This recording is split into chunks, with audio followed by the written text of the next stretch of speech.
Hey guys, this is Echo Soundworks, and you're checking out a mixing/production tip and trick tutorial video on ADSR. So in this video, I'm going to show you how tuning your snares and being aware of the tuning of a snare can help your mix both stylistically and logistically in terms of getting your snare to fit with the mix a little bit better.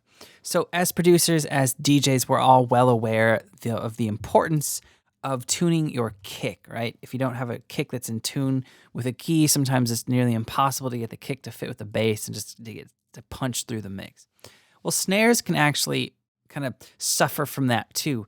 So a lot of people who produce hip hop, EDM, pop, they're using samples to kind of just make their snare patterns, especially with 4-on-the-floor type genres.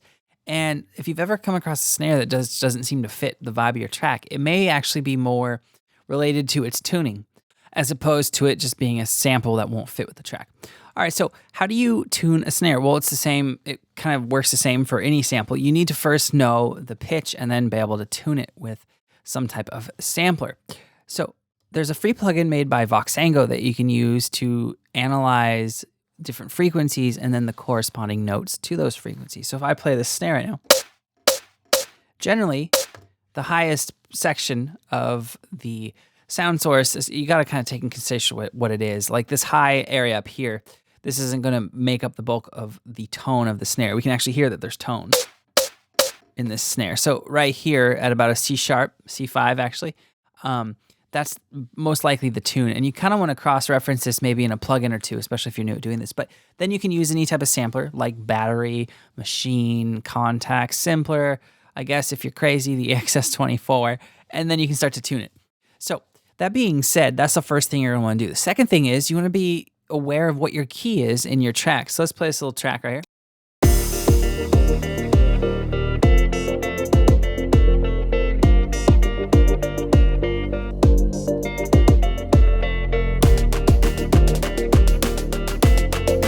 All right, so I know the key of this. It's in D sharp major. Our scale is D sharp, F, G, G sharp, A sharp, C, D, and then D sharp, okay?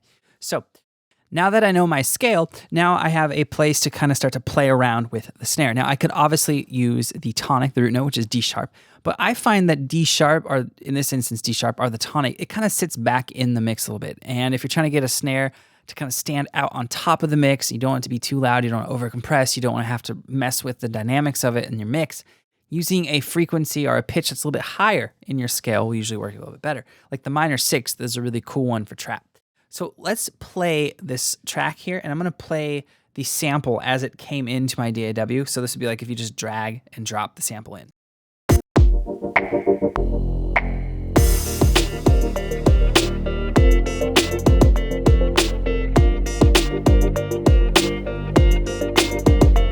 Right? Like it just doesn't sound and feel right. It's a little bit too low. It's just the wrong pitch. And if you were kind of auditioning this as a wave sample, you might think, well, this snare sucks. I'm just gonna move on to the next one. But let's play this exact same sample, just pitched up higher and see if it sounds better.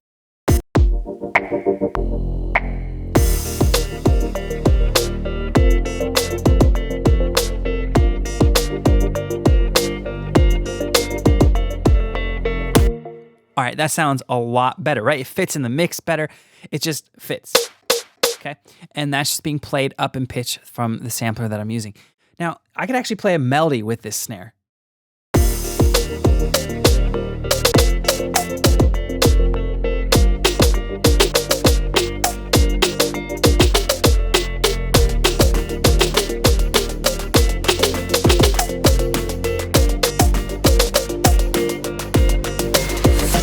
Right, so this is the one that I was playing when I was like, it sounds good.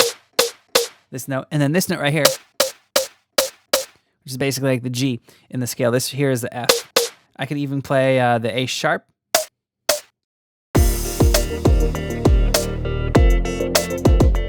Right, so those three notes just sound better to me than the D sharp in this section. Now, this is something that you can actually use as a creative tool as well. So for instance, if you have a reverb, if you want to use like a big reverb snare, making sure that you're having a note that fits with the vibe of your track and the scale really helps make a bigger reverb type snare, clap, or snap really fit in the mix. Because imagine if I played this one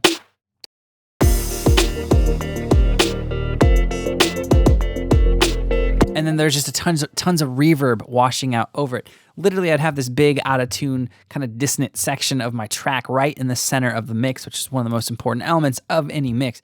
And that's just coming from not tuning the snare. So guys, definitely mess around with this. I've actually been really liking some interesting results that I've been doing recently. For instance, in a verse of a track, I played it in the tonic, and then in the drop section, or the chorus section rather, I played it at the fifth or the fourth. I forget which one, but it made it pop out of the mix, and I didn't have to like change samples. It kept the track simple because it was a simple kind of track. So definitely cool things that you guys can mess around with. If you have any questions or comments, let me know below, and I'll get back to you as soon as I can.